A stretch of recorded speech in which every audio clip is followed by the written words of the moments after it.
사랑하는 형제자매님들, 주님의 이름으로 문안드립니다. 이 귀한 말씀을 듣기 전에 잠시 시간을 내어 구독과 좋아요를 눌러주시면 하나님의 은혜가 더 널리 퍼지는 데 큰 힘이 됩니다. 여러분의 작은 섬김이 누군가에게는 새로운 희망의 시작이 될 수 있습니다. 이 채널을 통해 주님의 사랑을 함께 나누는 모든 분들께 평안이 가득하기를 기도합니다. 오늘 우리는 건강한 교회의 가장 중요한 표지가 무엇인지에 대해 함께 깊이 생각해보고자 합니다. 건강한 교회의 표지는 9가지일 수도 있고 37가지일 수도 있습니다. 숫자는 중요하지 않습니다. 하지만 그 모든 것을 관통하는 가장 근본적인 첫 번째 표지가 있습니다. 그것은 바로 강해 설교입니다. 강해 설교란 무엇일까요? 보통 주제 설교와 비교하여 설명합니다. 주제 설교는 설교자가 강해 설교와 같은 특정 주제를 정하고 그 주제를 설명하기 위해 성경의 여러 구절과 이야기, 예화들을 모아 하나의 메시지로 엮는 방식입니다. 사실 제가 지금 하고 있는 이 설교 방식이 바로 주제 설교에 가깝습니다. 설교를 준비하기 시작할 때부터 저는 이미 제가 전하고 싶은 핵심 메시지를 알고 있었습니다. 하지만 강해 설교는 다릅니다. 강해 설교는 설교자의 생각이나 주제에서 시작하는 것이 아니라 성경의 특정 본문에서 시작합니다. 설교의 핵심 메시지가 바로 그 성경 본문 자체의 핵심 메시지가 되는 설교. 이것이 바로 강해 설교의 정의입니다. 다시 말해, 설교자의 메시지가 성경 본문을 만들어가는 것이 아니라 성경 본문이 설교자의 메시지를 빚어내는 것입니다. 저는 지난 20여 년간 제가 섬기는 교회 강단에 설 때마다 거의 매번 이 강해 설교를 해왔습니다. 왜냐하면 강해 설교는 하나님의 말씀에 대한 깊은 신뢰와 권위를 전제하기 때문입니다. 그것은 단순히 성경의 권위를 믿는다고 고백하는 것을 넘어섭니다. 강해 설교에 헌신한다는 것은 하나님의 음성을 듣고자 하는 간절한 열망에 헌신하는 것과 같습니다. 구약의 선지자들과 신약의 사도들을 생각해 보십시오. 하나님께서는 그들에게 그저 가서 말하라고만 명령하지 않으셨습니다. 하나님께서는 그들에게 전해야 할 특정한 메시지를 주셨습니다. 오늘날의 설교자들도 마찬가지입니다.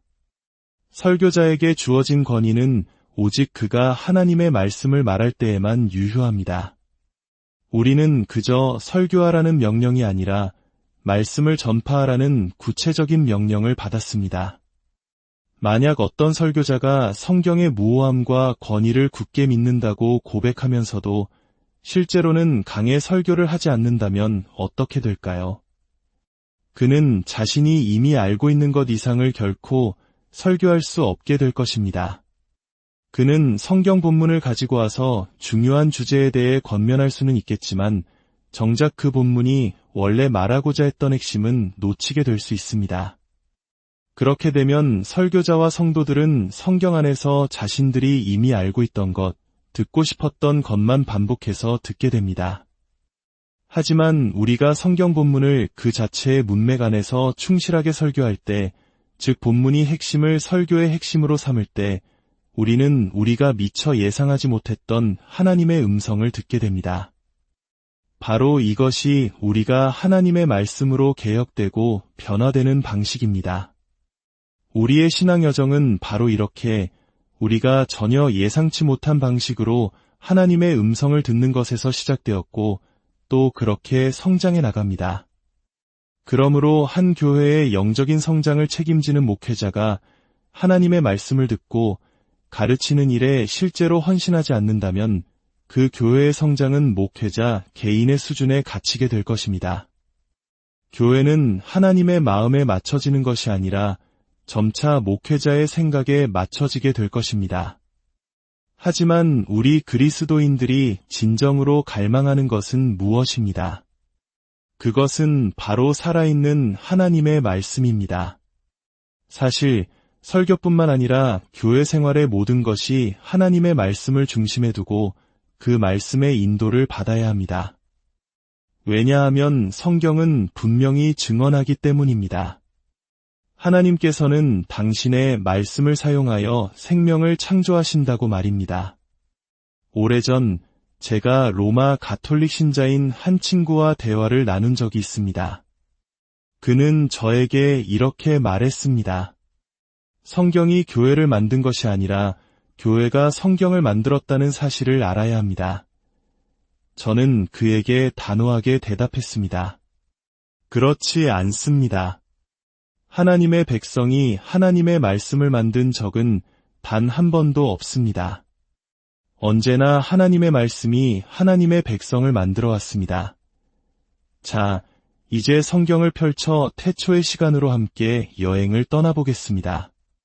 창세기 1장을 보십시오. 하나님께서 무엇으로 세상을 창조하셨습니까? 반복해서 등장하는 구절, 하나님이 이르시되 바로 그분의 말씀이었습니다. 하나님께서 말씀하시자 혼돈 속에 질서가 생기고 어둠 속에 빛이 비치며 죽음의 땅에 생명이 움텄습니다. 성경의 첫 페이지에 기록된 이 진리는 성경의 모든 페이지를 관통하는 위대한 원리이며 바로 저와 여러분의 구원 이야기를 예고하는 서막과도 같습니다. 창세기 3장에서 인류의 첫 조상이 죄를 짓고 하나님의 낯을 피했을 때 그들을 향한 희망은 어디에서 시작되었습니까? 시야에서 사라져가는 하나님께서 자비롭게도 그들에게 당신의 음성을 보내셨습니다. 뱀을 저주하시며 여자의 후손이 그의 머리를 상하게 할 것이라는 약속의 말씀, 그 말씀이 바로 절망 속에 던져진 첫 희망의 씨앗이었습니다. 창세기 12장으로 가보십시오. 아브람은 어떻게 믿음의 조상이 되었습니까? 하나님의 부르시는 말씀이 그에게 임했기 때문입니다. 그 약속의 말씀을 믿음으로 그는 하나님의 백성의 아버지가 되었습니다. 아브람이 위원회를 만들어 하나님의 말씀을 만들어낸 것이 아닙니다. 하나님의 말씀이 그에게 임했고 그 말씀이 그를 하나님의 백성으로 빚어가신 것입니다. 애굽에서 400년간 종살이하던 이스라엘 백성들은 어떻게 구원받았습니까? 그들의 고통이 영원할 것처럼 보였을 때 하나님께서는 무엇을 보내셨습니까? 출애굽기 3장, 하나님께서는 불타는 떨기나무 가운데서 모세에게 당신의 말씀을 보내셨습니다. 그 말씀은 모세 한 사람뿐만 아니라 이스라엘 민족 전체를 당신의 백성으로 부르시는 능력이었습니다. 열왕기상 18장에서 엘리야가 바알의 선지자들과 대결할 때 그 놀라운 역사는 어떻게 시작됩니까? 1절은 이렇게 기록합니다. 많은 날이 지나고 제3년에 여호와의 말씀이 엘리야에게 임하여 이르시되, 구약 성경 전체에서 우리는 여호와의 말씀이 임하니라는 구절을 수백 번이나 마주하게 됩니다. 그렇습니다. 하나님께서는 언제나 당신의 말씀으로 당신의 백성을 창조하시고 이끌어 오셨습니다. 위대한 진리의 절정을 보여주는 장면이 바로 에스겔 37장의 마른 뼈 골짜기 환상입니다. 상상해 보십시오. 죽음의 냄새가 진동하는 거대한 골짜기. 희망이라고는 찾아볼 수 없이 바싹 마른 뼈들이 흩어져 있습니다. 하나님께서 에스겔에게 물으십니다. 인자야, 이 뼈들이 능히 살 수 있겠느냐? 하나님께서는 에스겔에게 그 죽은 뼈들을 향해 여호와의 말씀을 들을지어다라고 외치라고 명령하십니다. 살아있는 군대에게 먼저 말씀을 선포하고 그들이 듣게 하는 것이 상식적이지 않겠습니까?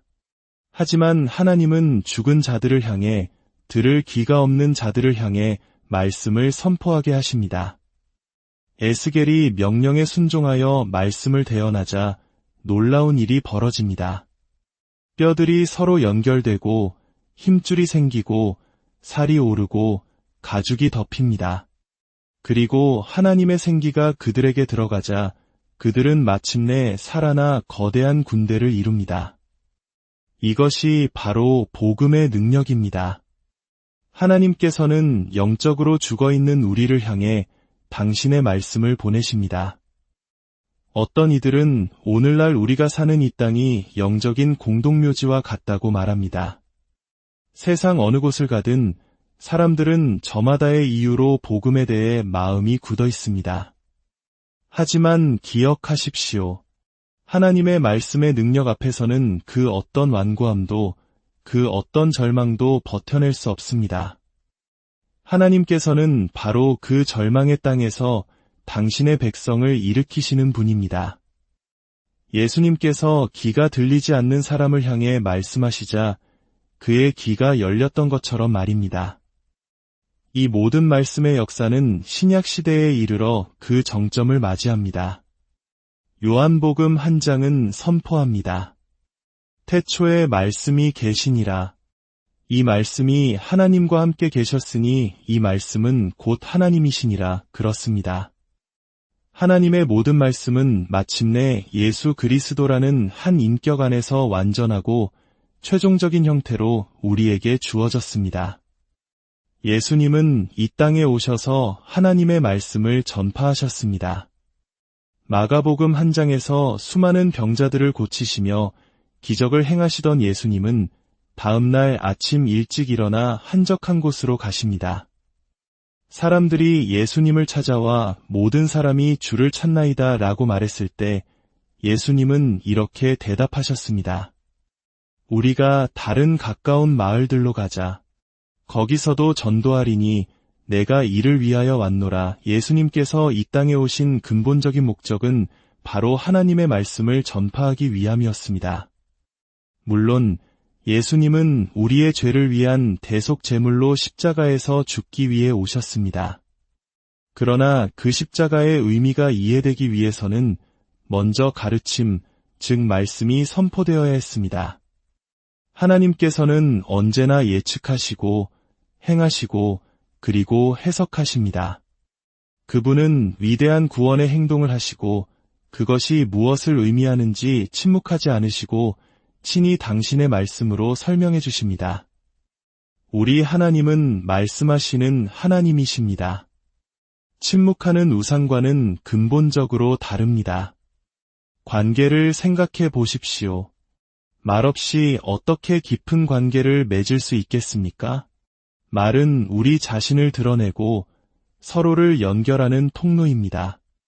하나님께서는 당신의 형상대로 우리를 지으셨기에 우리 또한 관계적이고 소통하는 존재입니다. 죄로 인해 하나님과 단절된 우리가 그분을 알 수 있는 유일한 길은 하나님께서 먼저 우리에게 말씀해 주시는 것뿐입니다. 그래서 로마서 10장 17절은 이렇게 결론 내립니다.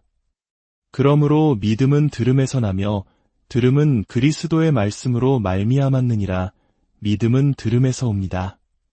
그리고 그 들음은 바로 그리스도의 말씀, 복음의 메시지를 통해 이루어집니다. 사랑하는 형제자매 여러분, 이 진리는 오늘날 우리의 교회에 무엇을 의미할까요? 그것은 우리 교회의 중심에 하나님의 말씀이 그리고 그 말씀을 충실하게 선포하는 설교가 있어야 한다는 뜻입니다.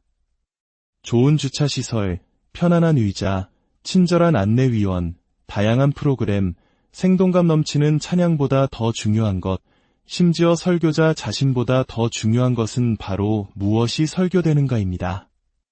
바로 살아있는 하나님의 말씀입니다.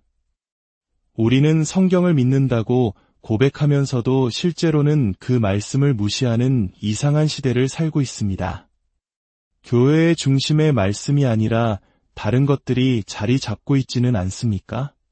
우리의 교회가 정말로 살아 숨쉬는 공동체가 되기를 원한다면 우리는 하나님의 말씀을 그 중심에 두어야 합니다. 우리에게 필요한 것은 도덕적인 훈계나 사회평론이 아니라 영혼을 살리고 변화시키는 능력의 말씀입니다. 함께 기도하겠습니다. 거룩하신 하나님 아버지, 우리에게 생명의 말씀을 주시니 참으로 감사합니다. 주님의 말씀이 없었다면 우리는 여전히 어둠과 죽음 가운데 있었을 것입니다. 말씀으로 우리를 부르시고 우리에게 새 생명을 주신 그 은혜를 영원히 찬양합니다. 주님, 우리의 교회가 이 진리 위에 굳건히 서게 하여 주옵소서. 세상의 소리가 아닌 하나님의 음성을 듣기 위해 모이는 교회가 되게 하시고 선포되는 말씀을 통해 우리의 심령이 날마다 새롭게 되며 교회가 주님의 뜻 안에서 건강하게 세워져 가게 하여 주옵소서. 이 말씀을 듣는 모든 심령 위에 주님의 크신 은혜와 평강이 함께하기를 우리 주 예수 그리스도의 이름으로 간절히 기도드립니다.